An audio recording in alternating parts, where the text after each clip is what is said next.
Take your motion design from, okay, to, oh yeah! The first surefire way to level up your motion design is to make sure that you've got smooth, fluid motion and also make use of easing. There are a couple of aspects to achieving this, and they include being aware of your spacing and using arcs. You don't want your motion to feel stilted or choppy and awkward. So if we look at the spacing is the distance between each frame. Now, with a program like After Effects where we're not manually drawing in the keyframes, this might seem a little confusing because it interpolates between keyframes for you, so you feel like you're not really seeing all the frames that are technically there in between the two main keyframes. But a nifty way to see the spacing of your frames is to use this motion path and the dots on it as reference. If you take a look at this ball, it's linear spacing, which means there's no ease, no change in the spacing of the animation. It doesn't look great. If I scrub slowly through the timeline, you'll see that each dot is actually a frame, and each frame is equally distanced apart. But if we just select the keyframes and change them to Easy Ease with F9, then you see the spacing between these dots, which are the frames, has changed. The frames at the beginning and end of the motion are closer together, and that means that the motion is slower.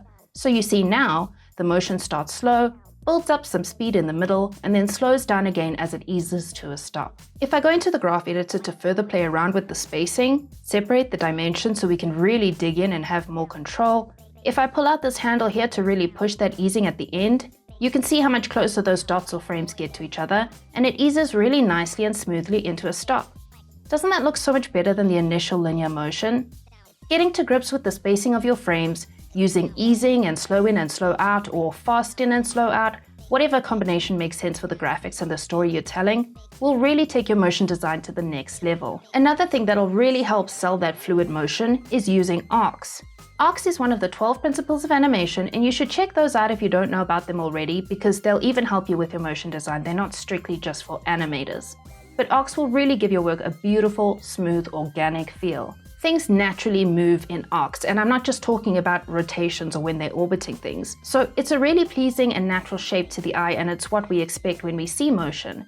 The next thing you can do to level up your motion design is that you can add texture and styling and try to bring in some extra dimension, which can be done in a few different ways. Like literally bringing in a texture and using blend modes to integrate it, or by playing around with some layer styles and effects. It's all well and good to have your lovely little clean design. It's nice, but who wants just nice? Texture adds interest and personality and depth to your design. So you see here, adding something like these grunge textures takes this design from kind of meh to something way better. Of course, adding textures like this don't always suit a design, but you can add things like different types of glows or some noise or gradients, or a combination of a few different textures and layer styles. Halftones add some interesting texture too. So try to think of different ways to bring in that last little bit of personality and dimension to your designs by simply adding a texture or playing around with your layer styles. Another easy graphic upgrade is to add smear frames to your motion graphics. Of course, again, this is totally dependent on the look and feel and treatment that you're going for. It's not going to work if you're animating a super serious historical timeline or something, but it totally works for something that's got some pep and zing to it, some personality. Smear frames are a great way to emphasize motion and speed, and it's a more interesting alternative to just the vanilla motion blur. It helps a motion feel more fluid, and it can massively help your transitions to feel smoother and more seamless. So you can approach smear frames two ways. Either you can smear the actual object by distorting it, or emulate a distortion by using something like the echo effect here. So it looks like it's stretching out and smearing because it's supposed to be moving so fast that our eyes perceive it to be a smear. Or you can use strokes to mimic the smears. It all depends on what works best with your visual treatment, but trust me, smear frames are a very valuable tool in a motion designer's toolbox. Okay, this one is less of a technique that you can use and more of something you need to be aware of and maintain, and that's consistency.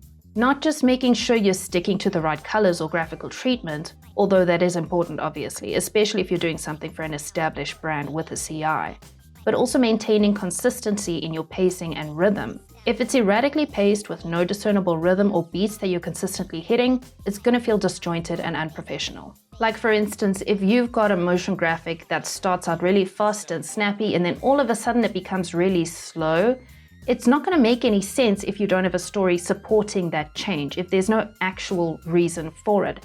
It's just going to look unprofessional and like you made a mistake, which you likely did. if you're not keeping your pacing and your beats consistent. Another way to hugely improve your motion design skills is to educate yourself on typography. Kinetic typography is the backbone of a lot of motion design projects. Bad typography can make really beautiful graphics look cheap and amateurish. You need to make sure that your type is legible and able to communicate the message clearly. You need to be deliberate in choosing your typeface, font size, color, placement, and spacing to ensure legibility. What's the point of having words on the screen if no one can read them? Educate yourself on what the best typefaces are for the different designs or situations you're using them for. For instance, if you have quite a lot of text on screen, you wouldn't typically use a serif font because it carries a lot of clutter with the serifs. But a serif font can be great for a big, impactful title or accent words. You should never underestimate what good typography can do for your projects and the level of professionalism that it portrays. The last thing I'm going to talk about in improving your motion graphics massively is visual hierarchy in your design and staging. What this means is that the elements in your design have a hierarchy of importance. It's where you're drawing their eye to first, second, and last, guiding where you want people to look. So I have this design laid out here. You can see immediately this is not a strong design. It doesn't have good composition at all. There's no visual hierarchy.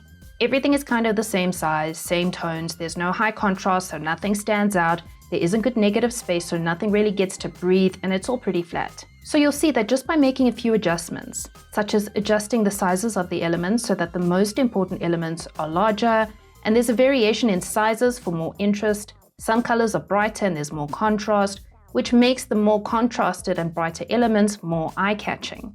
I've given the elements more negative space, or otherwise referred to as white space, around them, so they have space to breathe and stand on their own and don't get bogged down by the visual clutter of other things around them. And adding some texture and styling so it gives the whole design, and particularly the more important elements, a little more depth and interest. And this all works together to establish that hierarchy, so we know exactly where we need to look when we see this, and that results in a better and more professional looking design. It's important to remember that as a motion designer, you need to utilize the principles of design and make sure that your compositions and layouts and the elements within them are designed intentionally. You not only have to worry about the motion, but also the design. If you're looking for more tips on how to improve your motion design, I've done a previous video on the 10 most common mistakes that motion designers make, which I will link to in the corner of the screen here, which I also suggest you watch if you're watching this, which you are. So yeah, there are some pretty good tips in that as well, if I do say so myself, which I do because you just heard me. So watch that after you watch this. Thank you to my patrons. As always, I really appreciate the support. If you liked the video, then hit like on the video and subscribe if you want to keep up to date with my other videos. Bye!